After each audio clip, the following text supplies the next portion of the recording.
শুরু করছি এখন প্রকাশ, সঙ্গে আছি আসাদুজ্জামানী জি। আজকে আমরা সমসাময়িক রাজনীতি, চলতি প্রসঙ্গ, সংসদে যেসব বিষয় নিয়ে আলাপ হয়েছে এইসব প্রসঙ্গ নিয়ে আজকে মূলত আমরা আলাপ করতে চাই।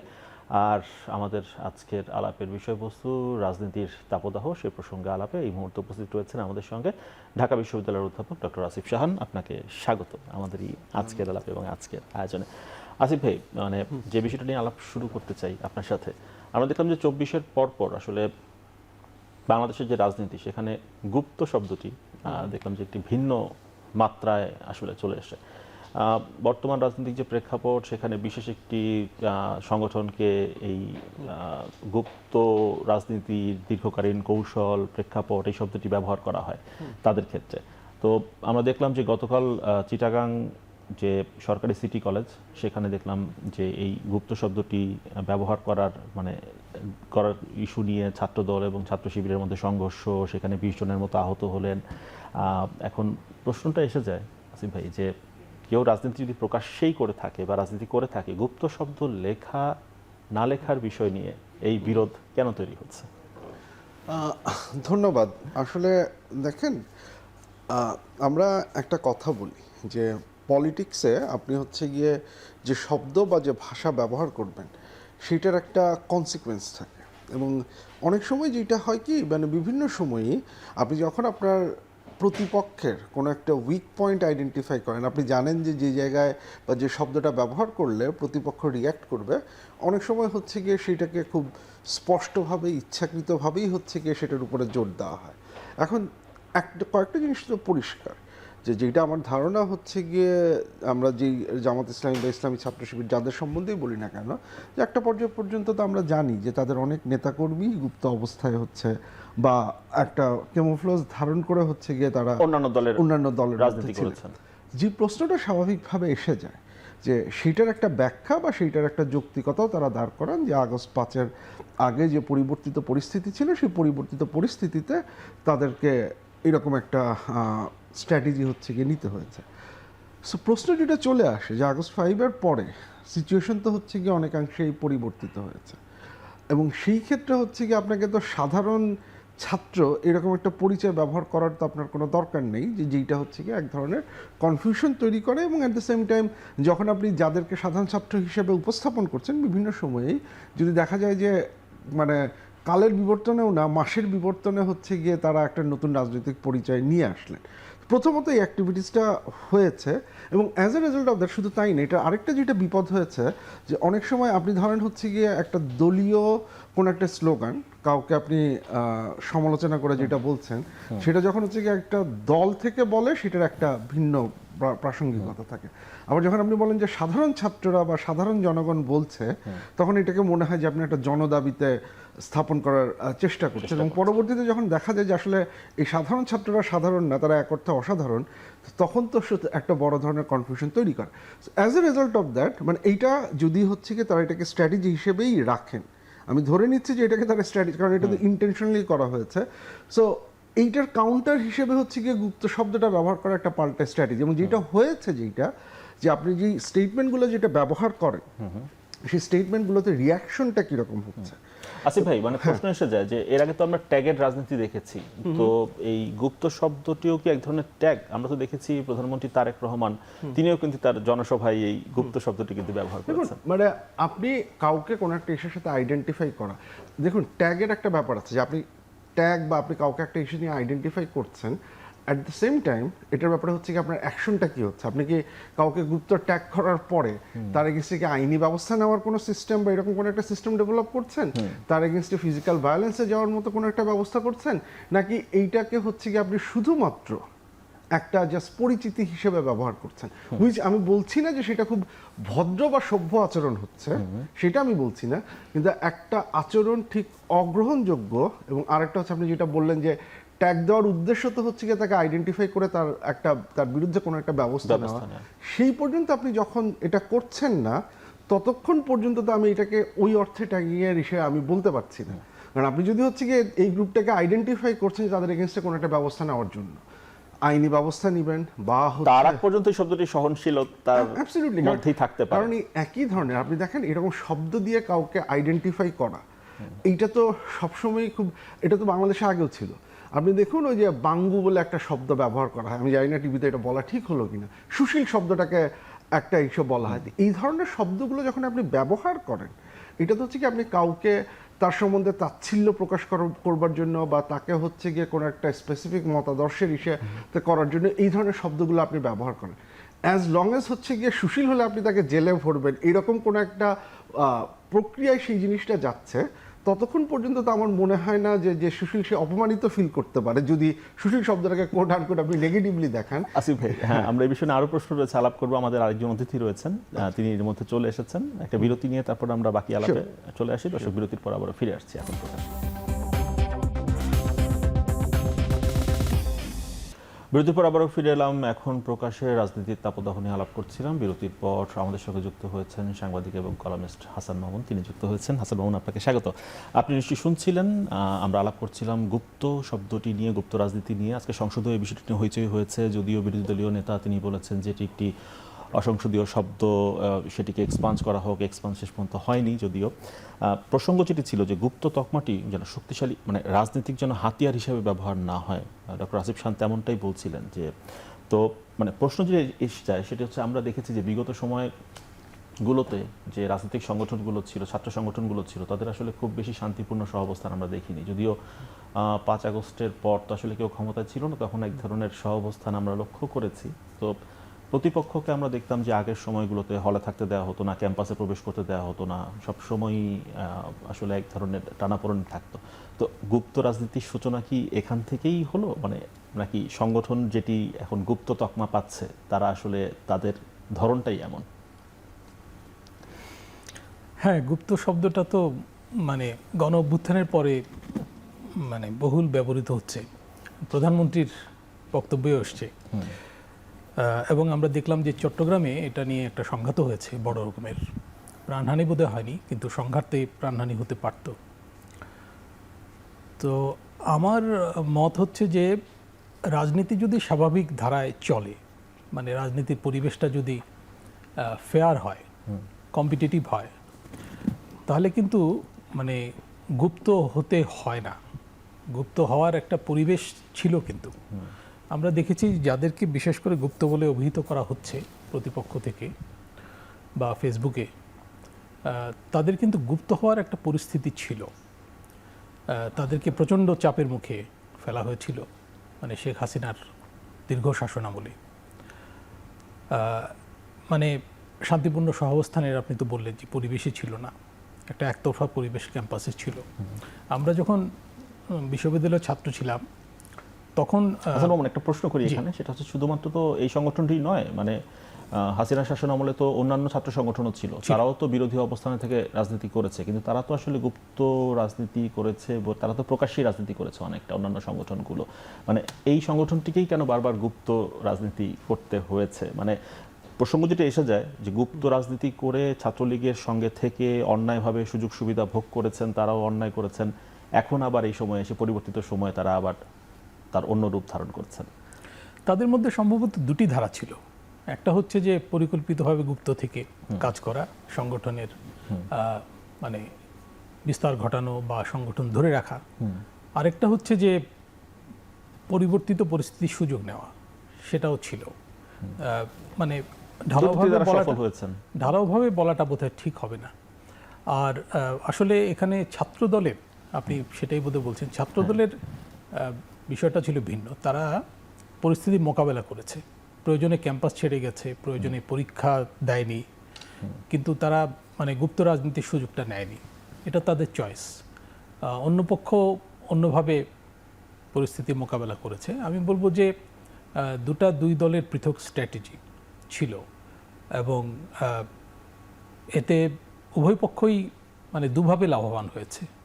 এক পক্ষ মজলুমের ভাবমূর্তি অর্জন করেছে, আরেক পক্ষ কিন্তু মানে সংগঠন টিকিয়ে রাখতে পেরেছে এবং সংগঠনকে ধরে রাখতে পেরেছে। হ্যাঁ, বিষয়টি যদি আসলে এরকমই হয়ে থাকে, তো যখন গুপ্ত বলা হচ্ছে তখন তাদের আপত্তি জায়গায় কেন, বা সেটা নিয়ে বিরোধ কেন, সেটা নিয়ে আলাপ করছিলাম। আসিফ শান, আপনার কাছে একটু আসতে চাই। মানে ক্ষমতাসীন ছাত্র সংগঠনের বাইরে ক্যাম্পাসে কেউ থাকতে পারবে না, এটা একটা রিচুয়াল দাঁড়িয়ে গিয়েছিল। 18 মাসে এই রিচুয়াল আমরা দেখিনি, এক ধরনের সহাবস্থান ছিল। এখন কি সেই রিচুয়াল আবার মানে আগের রিচুয়ালে ফিরে যেতে? আমি একটু আগের কথা শুনেছি, কারণ এইখানে একটা ব্যাপার আছে, আমি এই জিনিসটাকে দুইভাবে দেখি, যে মানে গুপ্ত বলা বা না বলা এটা একটা ব্রডার দুইটা ব্রডার ইস্যু আছে। একটা ইস্যু হচ্ছে যে এই ধরনের কথা বলা যাবে কিনা, সেটা একটা টলারেন্সের ইস্যু, এইটা একটা জায়গা। আর একটা হচ্ছে কি এটা পলিটিক্যাল ভায়োলেন্সকে প্রমোট করছে কিনা, দুই জিনিস। এখন দেখুন, আমরা এই যে এই টলারেন্সের ব্যাপারটা কিন্তু অনেক সময় স্পিচের বাউন্ডারি কতখানি থাকবে সেই জায়গাতে চলে আসে। দেখুন, আপনি যদি আমরা টলারেন্সের কথা বলি, সহনশীলতার কথা বলি, সহনশীলতা কিন্তু আমি আপনাকে যেটা বলছি সেটা আপনার পছন্দ হচ্ছে, সেই ক্ষেত্রে কিন্তু কোনো টলারেন্সের ইস্যু নেই, এটা অ্যাকসেপ্টেবল। আমি আপনাকে ভদ্রলোক বলছি, আপনার ভাল লাগছে, আপনিও খুশি আমিও খুশি, এই জায়গায় সহনশীলতার কোনো প্রশ্ন নেই। সহনশীলতার প্রশ্নটা আসে হচ্ছে তখনই যখন আপনি এমন কিছু আমি আপনাকে বলছি যেটা আপনার অপছন্দ হচ্ছে, কিন্তু তারপরেও আপনি সেটাকে সহ্য করেন, দ্যাট ইজ সহনশীলতা। তার মানে গুপ্ত শব্দটা যেহেতু আপনাকে খোঁচা দিচ্ছে, আপনার অপছন্দ হচ্ছে, এখন সেইটার বেসিসে আপনি কি অ্যাকশন নেবেন সেটার উপর ডিপেন্ড করবে হচ্ছে কি আপনি সহনশীলতা দেখাচ্ছেন কি দেখাচ্ছেন না। এখন এখানে একটা মাত্রার ব্যাপার আছে, যে কথাটা বলছিলাম যে আমি আপনাকে বলছি এইটা খোঁচা দিচ্ছি, সেই পর্যন্ত এটা ঠিক আছে। আমি যখন হচ্ছে আপনাকে গুপ্ত হিসেবে আইডেন্টিফাই করে আপনার বিরুদ্ধে কোনো অ্যাকশন নিতে যাচ্ছি, সেটা রাষ্ট্রীয় অ্যাকশন হতে পারে বা সেটা হচ্ছে গিয়ে দুটো রাজনৈতিক দলের মধ্যে ভায়োলেন্সের মতো কোনো অপশন হতে পারে, সেই মোমেন্টে এই জিনিসটা ইনটলারেন্ট কিন্তু এখন অন্য একটা জায়গায় চলে যাচ্ছে, যেটার গ্রহণযোগ্যতার জায়গাটাতে এটা একটা সমস্যা হচ্ছে। এখন দেখুন, এইটা হচ্ছে একটা দিক। সেকেন্ড আরেকটা দিক হচ্ছে এই ধরনের স্পিচগুলো একটা না একটা স্পিচগুলো আস্তে আস্তে আরো নোংরা হয়। আপনার ইনিশিয়াল অ্যাটাক যেটা শুরু হয় পলিটিক্সে, আমরা যেটাকে বলি, এটার 4টা বা 5টা ধাপে আমরা এটাকে অ্যানালাইজ করি। প্রথম ধাপে হচ্ছে আপনি জাস্ট ওনাকে বললেন উনি মিথ্যাবাদী, এটা হচ্ছে একটা। সেকেন্ড ধাপে আপনি একটা ট্যাগ দিবেন। থার্ড ধাপে হচ্ছে তাকে একটা গালি দিবেন। ফোর্থ ধাপে হচ্ছে কি আপনি এসে যেহেতু একে গালি দিয়েছি সো একে মার দেওয়া বা মারামারি করা জাস্টিফায়েবল। আপনি দেখবেন যে অনেক সময় রাজনীতিবিদরা এইরকম শব্দ ব্যবহার করে যে এরা হচ্ছে ক্যান্সার, এরা হচ্ছে ইঁদুর বিড়াল। এই যে ককরোচ ইঁদুর বিড়াল, ট্রাম্পের বক্তব্য দেখবেন এটার একটা ডাইমেনশন আছে। এই স্পিচটাকে আমরা একটু ডিফারেন্ট ওয়েতে দেখি, কারণ আপনি যখন কাউকে ক্যান্সার বলেন তার মানে হচ্ছে ক্যান্সারকে আপনি কি করেন, আপনি কি হচ্ছে গিয়ে সেটাকে আলাদা করে ফেলে দেন, তার মানে আপনি তাকে হচ্ছে গিয়ে একটা বধযোগ্য জায়গায় নিয়ে যাচ্ছেন। ইঁদুর বিড়ালকে আপনি কি করেন, আপনি মেরে ফেলেন। ওই শব্দগুলো দিয়ে ওই শব্দের সাথে সিমিলার ওই অনুভূতিটা ক্রিয়েট করা। রাইট। সো শব্দ আপনি কি উদ্দেশ্যে ব্যবহার করছেন সেটা যতক্ষণ পর্যন্ত এটা খোঁচাখুচির লেভেলে চলে যাচ্ছে ততক্ষণ পর্যন্ত ইটস ফাইন, কিন্তু এটা ওই জায়গাটায় যাচ্ছে কিনা। এবং এই ক্ষেত্রে আমি বলবো দুইটা দলেরই একটা মানে অপশনের ব্যাপার আছে, যে আমি এটাকে বলা হচ্ছে আমি এটাকে ইগনোর করলাম, সেটা হচ্ছে একটা স্ট্র্যাটেজি। যে কারণ আপনি যখন বারবার বলতে থেকে আমি কোনো রিয়াকশন দেখাচ্ছি না, তখন আসলে হচ্ছে গিয়ে এটা আসলে কোনো ইউটিলিটি থাকছে না। আমরা অথবা এটাও পাচ্ছি না আমরা, সেটা হচ্ছে ছাত্রদল যখন বলে যাচ্ছে গুপ্ত রাজনীতি বন্ধ হোক, গুপ্ত রাজনীতি চাই না, তখন কিন্তু যে সংগঠনটিকে বলা হচ্ছে গুপ্ত, তারা কিন্তু এইটি বলছে না যে আমরা গুপ্ত রাজনীতি থেকে বের হয়ে আসবো বা গুপ্ত রাজনীতি চলবে না। সেই স্টেটমেন্ট কি পাওয়া যাচ্ছে কিনা সেটি তারা ইগনোর করতে পারে, অথবা আবার উল্টো দিক থেকে ছাত্রদল ডিসিশন নিতে পারে যে ঠিক আছে ফাইন। এখন এই জায়গাটায় ম্যাচুরিটির পরিচয় যদি দুই দলের কেউই না দেখায়, তখন যেটা বললাম যে এটা আস্তে আস্তে এই ভায়োলেন্সের জায়গায় আপনি যেটা বললেন যে সেটা রাজনৈতিক দলগুলো বা ছাত্র সংগঠনগুলো এখানে সহাবস্থান থাকবে কিনা, সেই জায়গাটা তো একটা বড় সংকট আস্তে আস্তে তৈরি। এই গুপ্ত রাজনীতি সামনের দিনে চলবে কিনা তার একটি আভাস পাওয়া যায়। হাসান মামুন, আপনার কাছে আসতে চাই, আপনি খেয়াল করেছেন কিনা নাহিদ ইসলাম, এনসিপির নাহিদ ইসলাম, তিনি যেটি বলেছেন খুব সম্প্রতি, যদি অপরাধী না হয়ে থাকে অতীতে ছাত্রলীগ করলেও এনসিপিতে তারা যোগ দিতে পারবে। তাহলে কি এই প্রশ্নটা সঙ্গতপূর্ণভাবে এসে যায় না? তাহলে কি ছাত্রলীগকে এবার গুপ্ত রাজনীতি করার সুযোগ করে দিচ্ছে এনসিপি? হাসান মামুন, আমরা তো দেখলাম গত নির্বাচনে উভয় পক্ষই যারা প্রতিদ্বন্দ্বী ছিল তারা কিন্তু মানে কার্যক্রম নিষিদ্ধ আওয়ামী লীগের সমর্থকদের ভোট পাওয়ার জন্য হেন কোনো কৌশল নেই যে অ্যাপ্লাই করেনি। এবং অনেক এলাকায় জামায়াত ইসলামীর পক্ষেও কিন্তু আওয়ামী লীগেরা ভোট দিয়েছে। আমি কালকে এক উবার চালকের কাছে শুনেছি যে বোয়ালমারিতে, ফরিদপুরের বোয়ালমারিতে এই ঘটনা ঘটেছে। উনি বললেন উনি আওয়ামী লীগ সমর্থক একজন। তো এখন প্রশ্ন হচ্ছে যে আওয়ামী লীগ যদি ফিরতে না পারে, ছাত্রলীগ যদি স্বাভাবিকভাবে রাজনীতি করতে না পারে, তাহলে তো তাদের নিয়ে ভাগযোগ কিন্তু শুরু হবে এবং শুরু হয়ে গেছে গত নির্বাচন থেকে। তো এই প্রক্রিয়ারই অংশ কিন্তু নাহিদ ইসলাম যেটা বললেন, তারা তো চাইবেনই যে মানে মানে আমরা যদি এইভাবে চিন্তা করি, ছাত্র শিবির যখন রাজনীতি করতে পারেনি তখন তারা ছাত্রলীগের ব্যানারে রাজনীতি করেছে, এখন যখন ছাত্রলীগ রাজনীতি করতে পারছে না তখন তারা এনসিপি ব্যানারে রাজনীতি করছে। সেই তো গুপ্ত অবস্থা থেকেই গেল। সেটা ঘটতে পারে, নানান কিছু ঘটবে। এখন আওয়ামী লীগ, আমি সেটা শুরুতেই বলছিলাম যে স্বাভাবিক পরিবেশ যদি না থাকে রাজনীতির, সব রাজনৈতিক দল যারা মানে একেবারে চূড়ান্ত বিচারিক প্রক্রিয়ায় যারা নিষিদ্ধ হচ্ছে না, সেই রকম রাজনৈতিক দলগুলো যদি স্বাভাবিকভাবে রাজনীতিতে বিরাজ করতে না পারে, কাজ করতে না পারে, তাহলে কিন্তু তাদের নিয়ে এই ব্যাপারগুলো ঘটবেই এবং সব পক্ষই নানা রকম ট্যাগ দিয়ে কিন্তু এই সুবিধাটা নিতে চাবে। এটা খুব স্বাভাবিক। সেই জন্য একটা কম্পিটিটিভ পরিবেশ দরকার। বিশেষ করে গণ-অভ্যুত্থানের পরে নির্বাচনটা সেই অর্থে তো ইনক্লুসিভ হয়নি, যে অর্থে মানে আমি ভারতীয় বয়ান বলছি না, আমি বলছি যে সাধারণভাবে আমরা যেটা মনে করি যে 20 থেকে 25% যাদের সমর্থন আছে বলে মনে করা হয়, বিভিন্ন জরিপও দেখা গেছে, তারা তো পার্টিসিপেট করতে পারেনি, বা করতে দেওয়া হলেও তারা যে মানে স্বাভাবিকভাবে কাজ করতে পারতো তা তো না। তো এই রকম একটা অবস্থার মধ্যে আমার মনে হয় যে রিকনসিলিয়েশনের বিষয়টা যদি সামনে না আসে, তাহলে কিন্তু এইসব মানে বাদানুবাদ এবং এইসব নানা রকম ট্যাগ দেওয়া এগুলো চলতে থাকবে এবং একটা স্বাভাবিক পরিবেশে আমাদের বোধহয় অন্তত নির্বাচনের পরে যাওয়া দরকার। সেখানে আমি জানি না বিএনপি কি এখানে কন্ট্রিবিউট করবে কিনা, কারণ তারা হয়তো চাবে যে আওয়ামী লীগের বড় অংশটাকে ধীরে ধীরে তাদের দিকে নিয়ে আসতে। আসিফ খান, তাহলে কি মানে এই রাজনীতি স্বাভাবিক অবস্থানে না আসা পর্যন্ত গুপ্ত রাজনীতির অবসান ঘটবে না, চলতেই থাকবে? দেখুন, মানে আমার কাছে যেটা মনে হয় যে বিএনপি যে সিদ্ধান্তটা নিয়েছে আওয়ামী লীগের ব্যাপারে, এটার পেছনে একটা কারণ আছে, যেটা আপনি বললেন যে অ্যাবসলিউটলি রাইট, দ্যাট আওয়ামী লীগের ভোট তো দুই দলই হচ্ছে গিয়ে নেওয়ার চেষ্টা করেছে এবং আওয়ামী লীগের ভোট ভাগ হয়েছে। এবং আমরা বিভিন্ন গবেষণায় যেটা দেখেছি, আমরা নিজেরাও কিছু গবেষণার সাথে করেছি, সেটাতে দেখেছি যে আওয়ামী লীগের ভোটের একটা ভালো অংশ বিএনপির দিকে গেছে। খুব সম্ভবত বিএনপির একটা আইডিয়া যেটা থাকতে পারে যে এসেনশিয়ালি আওয়ামী লীগের ভোটরা বা আওয়ামী লীগের ভোটাররা জামাত চুজ না করে তারা হচ্ছে গিয়ে probably lesser of the two ইভিলের মধ্যে তারা বিএনপিতেই যাবেন, সো বিএনপিকে নিষিদ্ধ করলে আমার জন্য সুবিধা হবে। As a result of that তারা এটা করছে। একই পদ্ধতি খুব সম্ভবত এনসিপিও নিচ্ছে, যে এনসিপি মনে করছে যে তাহলে এই ভোটগুলো আমাদের নিয়ে। এইখানে আমার কাছে যেটা মনে হয় যে ভোটিং বিহেভিয়ারের বেশ কিছু স্টাডিতে কিছু জিনিস দেখা যায় কি, আমার মনে হয় এই পলিসিটা ব্যাকফায়ার করবে। কেন ব্যাকফায়ার করবে আমি বলি, যে মানুষের ভোটিং ডিসিশনের পেছনে না মানুষ সবসময় র্যাশনালি ডিসিশন নেয় না, যে আমার এলাকায় এই এমপি এবার ভালো, এইটার বেসিসে, এটা একটা ফ্যাক্টর। কিন্তু মানুষ অনেক সময় তার প্রিডিসপোজিশন থাকে যে আমার একটা পার্টিকুলার আইডিয়ার প্রতি, আইডিওলজির প্রতি বা একটা দলের প্রতি আনুগত্য থাকে। এই আনুগত্য একটা ভোটে আপনি সেটাকে ইসে করতে পারেন, মানে সেটাকে হচ্ছে কি আপনি ছেড়ে দিতে পারেন যে আচ্ছা ঠিক আছে এইবার আমি ইসেকে দিলাম, কিন্তু এটা পার্মানেন্ট না। এইবার যারা আওয়ামী লীগের ভোটাররা দিয়েছে তারা অনেকেই হয়তো এই আশায় দিয়েছে যে বিএনপি আসলে হয়তো আওয়ামী লীগের ফেরার কোনো রাস্তা তৈরি হবে বা অপরচুনিটি তৈরি হবে, বা অন্য কোনোভাবে এইবার আসলে আমি হয়তো শান্তিতে থাকতে পারবো, জামাত আসলে হোয়াট এভার ইট ইজ। এই জিনিসটা বারবার হবে না। প্রিডিসপোজিশনের যে ভোটার, সে কিন্তু হচ্ছে গিয়ে যেটা করে, তার যদি পছন্দের দল এসে না থাকে, সে যেটা করে সে বাসায় বসে থাকে।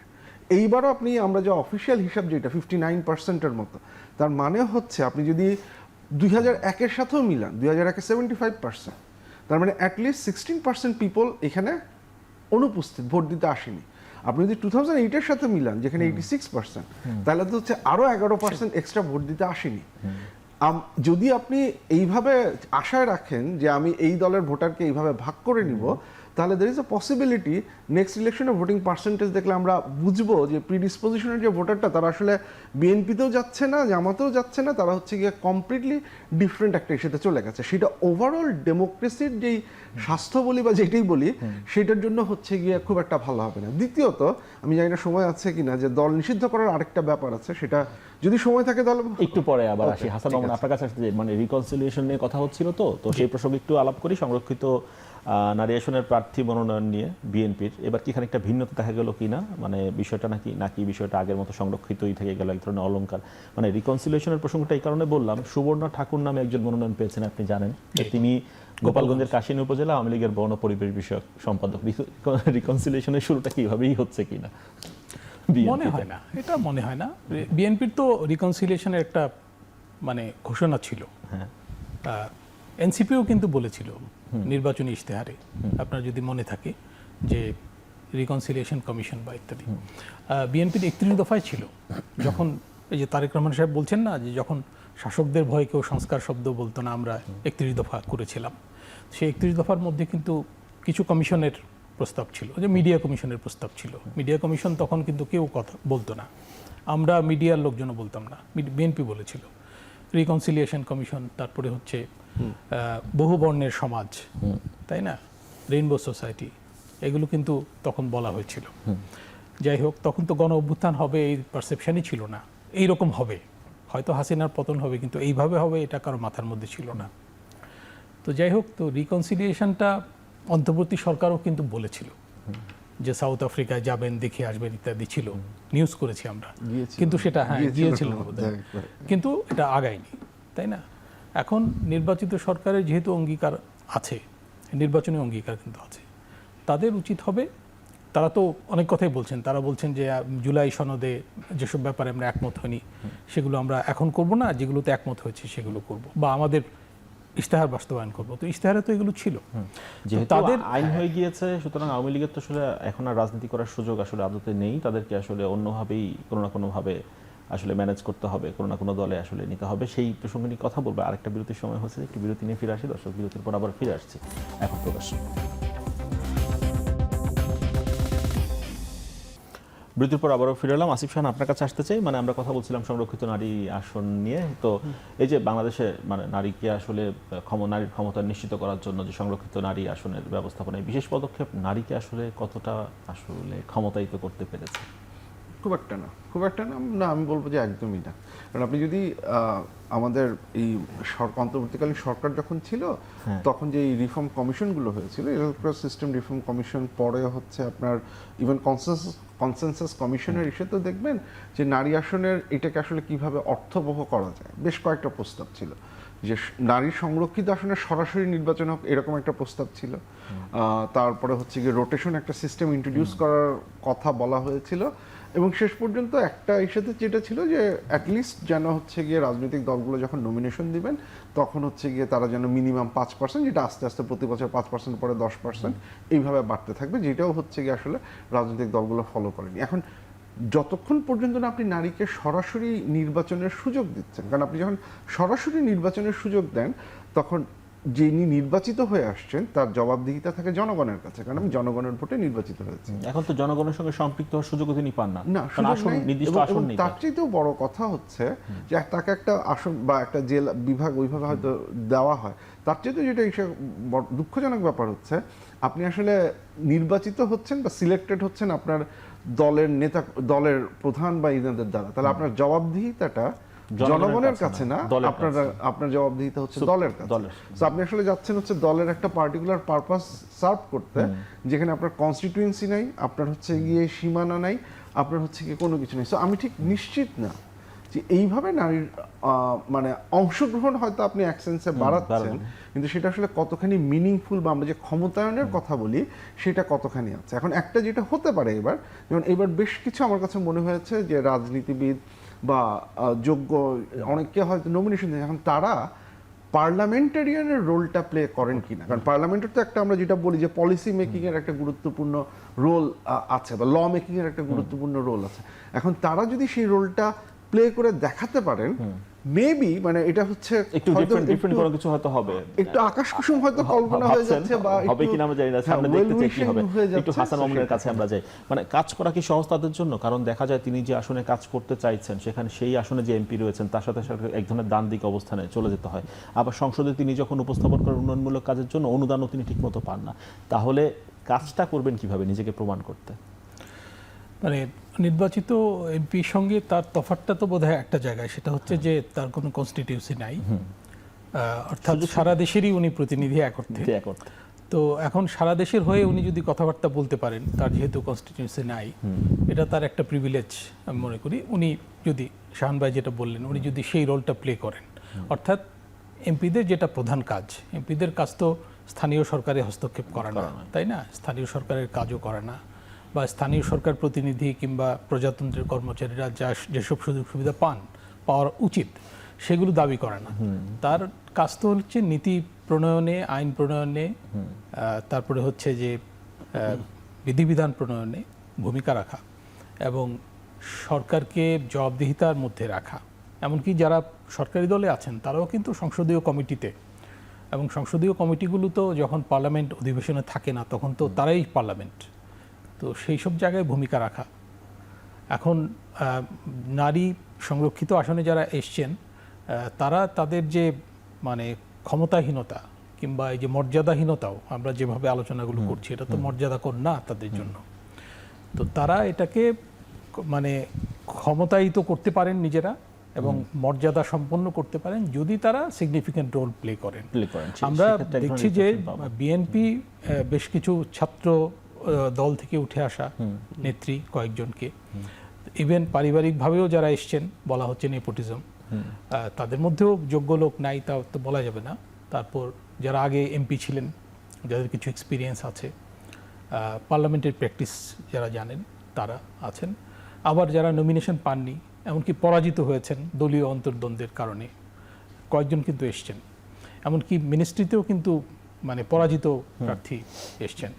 তো এটা নতুন একটা ট্রেন্ড দেখা যাচ্ছে। তো তাদেরকে আসলে যে সুযোগ দেওয়া হলো সেটাকে কাজে লাগাতে হবে এবং তারা পার্লামেন্টে একটা ভূমিকা রাখতে পারেন, যেটা আমি বললাম যে মানে জাতীয় প্রশ্নে তারা আসতে পারেন। আমি আবার আপনার কাছে ভূমিকা রাখেন। আসিফ খান, আমরা দেখলাম যে একই পরিবার থেকে আসলে দেয়া হবে না এরকম একটা ট্রেন্ড ছিল বিএনপিতে, কিন্তু এবার সেটি আসলে থাকলো না। আমরা দেখলাম যে এক পরিবার থেকে 3 জনও হয়ে যাচ্ছে, কিন্তু জামাত ইসলাম এবার বলছে তারা এক পরিবার থেকে 2 জনকে দেবেন না।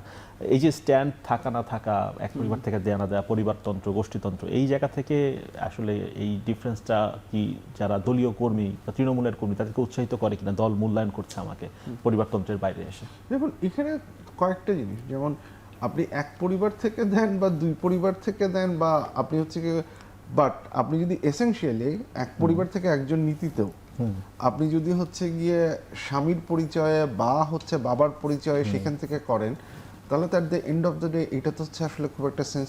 আমি এক পরিবার থেকে একজন দিয়েছি, কিন্তু সেই নারীর যদি এরকম অবস্থা হয় যে আপনি তার পলিটিক্যাল অ্যাক্টিভিটিস, তার পলিটিক্যাল কন্ট্রিবিউশন, সেইটাকে হচ্ছে গিয়ে বিচার বিবেচনায় না নিয়ে আপনি তার পরিচয়, তাহলে হচ্ছে গিয়ে আমার কাছে সেটা অনেক বেশি problematic. But at the same time অন্যদিকে যদি হচ্ছে গিয়ে আপনি এই পারিবারিক ইস্যুটা মাথায় রেখেও যদি হচ্ছে গিয়ে তার পলিটিক্যাল কন্ট্রিবিউশন, পলিটিক্যাল অ্যাক্টিভিটিসের যে জায়গাগুলো, সেগুলোকে নিয়ে আপনি যদি বিচার বিবেচনা করেন, আমি সেটাকে অনেক বেশি প্রেফার করবো। মানে আমার হচ্ছে গিয়ে কম্পারেটিভলি, কারণ পার্টিকে তো অনেক সময় হচ্ছে গিয়ে ট্রেড অফগুলো করতে হয়। একটা জিনিস একটু জাস্ট আমি ছোট একটা জিনিস অ্যাড করতে চাই, যে আমরা যে একটু আগে নারীর ক্ষমতায়নের হিসেব বললাম যে সংরক্ষিত আসনে, গ্লোবালি সংরক্ষিত আসনের ফলে নারীর ক্ষমতায়ন হচ্ছে কিনা তার না একটা ইন্ডিকেটর আছে। সেটা হচ্ছে আপনি যখন নারীকে এই সংরক্ষিত আসনে নমিনেশন দেন, একটা এক্সপেকটেশন থাকে যে পরবর্তীতে সেই নারী সরাসরি ইলেকশনে জিতে আসবে। এখন আপনি 91 সাল থেকে আজ পর্যন্ত যারা আসছেন সংরক্ষিত আসনে, তাদের মধ্যে আসলে কতজন সরাসরি এই সাথে জিতে আসেন, সেটা কিন্তু একটা খুব ডিফিকাল্ট। এর একটা কারণ আছে যে সংরক্ষিত আসনে যারা আছেন ওনারা তো স্থানীয় পর্যায়ে যে রাজনীতি করবেন, সেখানে ওই যে এমপির সাথে অনেকেই ওই যে যাদের বাবা বা হচ্ছে স্বামী রাজনৈতিক অঙ্গনে, তার যে লিগেসিটা সেইটার একটা ভাগ হয়তো তারা পান, কিন্তু এই যে নিজেরা তার লিডারশিপ কোয়ালিটি তৈরি করা, আনফর্চুনেটলি আমাদের পলিটিক্যাল পার্টিগুলোও না, আমাদের সোসাইটাল সেটআপ থেকেও সেই সাপোর্টটা আমরা পাই না। আমরা একটু এখনকার যারা সরাসরি নির্বাচিত সংসদ সদস্য তাদের প্রসঙ্গে আসতে চাই। এর মধ্যে আমরা দেখলাম যে সরাসরি নির্বাচিত সংসদ সদস্য একজন রয়েছেন, হাসনাত আব্দুল্লাহ, এনসিপির। তিনি সংসদে যেটি বলছিলেন যে আসলে তিনি আসলে গাড়ির সুবিধাটি চান। আমরা তো জানি যে এমপিদেরকে আসলে 70,000 টাকার মতো মাসিক যাতায়াত ভাতা দেওয়া হয়ে থাকে, তারপরও তারা দাবি করছেন, তিনি বলছেন যে সরকারি কর্মকর্তারা যারা যেরকম গাড়ির সুবিধা পান তিনিও সেরকম সরকারি গাড়ির সুবিধা চাইছেন। এখন প্রশ্ন এসে যায় যে তাহলে সংসদ সদস্য এবং সরকারি যারা কর্মকর্তা রয়েছেন তাদের তফাৎটি কি আসলে ধরতে পারছেন না সংসদ সদস্যরা, নাকি এক করে ফেলতে চাইছেন? হাসান মামুন, আপনার কাছে।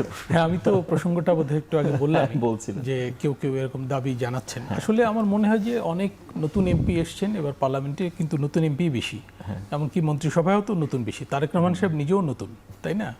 তো নতুনদের ভিড়ে আমরা অনেক নতুন কথা শুনতে পাচ্ছি, তো সেগুলোকে সেভাবে নেওয়াই বোধহয় ভালো। আর আসলে কারোর মধ্যে সেরকম কোনো কনসিস্টেন্সি দেখা যাচ্ছে না।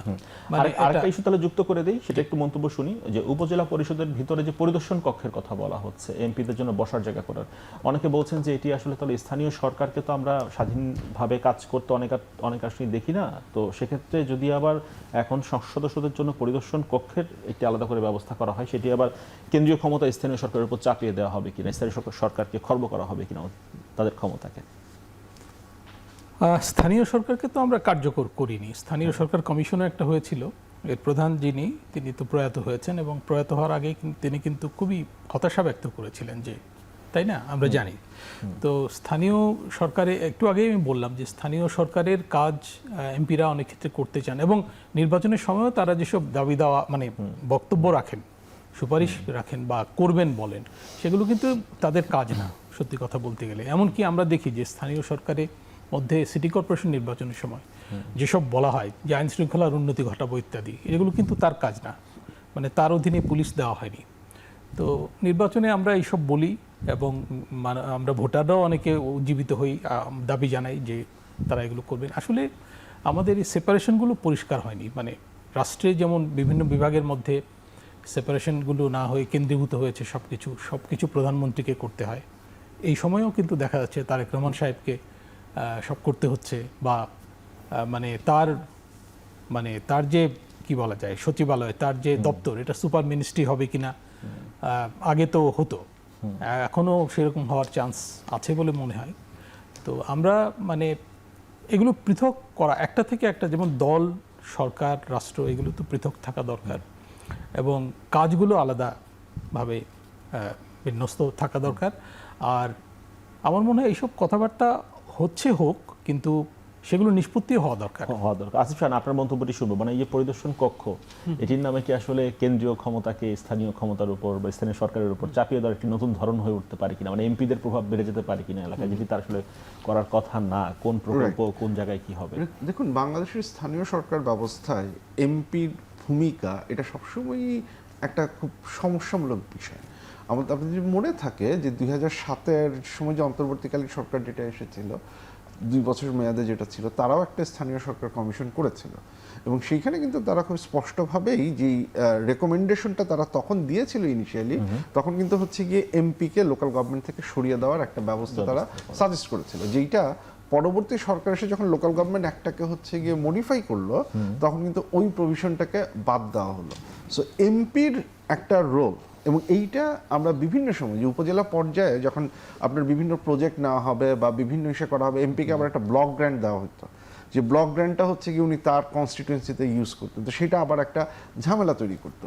এবং এট দ্য সেম টাইম যেটা হতো যে উপজেলা পরিষদে যিনি আছেন তিনি তো ইলেক্টেড, উপজেলা পরিষদে যিনি আছেন, 2জন ভাইস চেয়ারম্যান যিনি আছেন, তারাও ইলেক্টেড। সো এই যে এই ইলেক্টেড রিপ্রেজেন্টেটিভ যারা, তাদের কাজকর্মে অনেক সময় প্রশাসনের হস্তক্ষেপ থাকতো। কারণ ইউএনের জন্য এটা খুব সুবিধা, যদি এমপি এবং হচ্ছে উপজেলা পরিষদ তাদের মধ্যে যদি দ্বন্দ্ব থাকে, তাহলে একজন প্রশাসনিক কর্মকর্তা নিজের ক্ষমতাটাকে বাড়িয়ে দেওয়ার অপরচুনিটি অনেক বেশি বেড়ে যায়। As a result of that উনি পাওয়ারফুল হয়ে যান, কারণ উনি যার সাথে নেগোশিয়েট করবেন, যার সাথে কোয়ালিশন বিল করবেন, উনি হচ্ছে গিয়ে সিগনিফিকেন্টলি থাকবেন। এবং এর ফলে যেটা হতো যে আপনার লোকাল গভর্নমেন্টের ইলেক্টেড রিপ্রেজেন্টেটিভ যারা আছেন, তাদের ক্ষমতা, তাদের অ্যাক্টিভিটি যেটা সিগনিফিকেন্টলি কমতে কমতে একদম নাই পর্যায়ে হচ্ছে গিয়ে চলে যেত। এখন এইটা আমি ডিনাই করি না, পৃথিবীর সকল দেশে সকল এমপিকে কিছু না কিছু কনস্টিটিউয়েন্সি সার্ভিস প্রোভাইড করতে হয়, এটা অ্যাবসলিউটলি ফাইন। কিন্তু সরকারের দিক থেকে সরকারিভাবে তাকে অফিস দেওয়া হবে, এইটা খুবই উদ্ভট একটা সিদ্ধান্ত। আমি এটার সাথে সম্পূর্ণভাবে দ্বিমত পোষণ করি, কারণ আপনি এটা কোথায় দিচ্ছেন, এটা যদি উপজেলা পরিষদ, সেটা আরও প্রবলেমেটিক। কারণ একটা উপজেলা পরিষদের মাঝখানে এমপির অফিস আছে, ইউএনওর অফিস আছে, আবার উপজেলা পরিষদের চেয়ারম্যানেরও অফিস আছে। সো এসেনশিয়ালি হচ্ছে গিয়ে সেখানে তো ল্যাক অফ কোঅর্ডিনেশনের একটা মানে সিরিয়াস প্রবলেম হচ্ছে গিয়ে তৈরি হয়ে যাবে। যদি এমপি নিজস্বভাবে তার অফিস কোথাও মেনটেন করতে যান, অন্য কোনো কোথায় তার বাসাতেও যদি তিনি মেনটেন করতে চান, দ্যাটস ওয়ান থিং। কিন্তু সরকারিভাবে এটা করা মানে হচ্ছে সরকার একটা সিগন্যাল দিয়ে দিচ্ছে যে লোকাল গভর্নমেন্টের কাজকর্মে বা লোকাল ইস্যুতে এমপির হচ্ছে গিয়ে হস্তক্ষেপ করার একটা অপরচুনিটি থাকবে। সো এটা শুধু গাড়ি বা এসে সুবিধা না, এই অফিস করার সিদ্ধান্তটাকেও আমি মোটেও সমর্থন করি না। আমাদের আজকে একেবারেই সময় শেষ। সামনের দিনগুলোতে নিশ্চয়ই আর অন্যান্য বিষয় নিয়ে আলাপের সুযোগ হবে। আপনাদের সঙ্গে দুজনকে ধন্যবাদ সময় দেওয়ার জন্য। দর্শক, শেষ করছি। এখন প্রকাশ সঙ্গে থাকার জন্য ধন্যবাদ সবাইকে।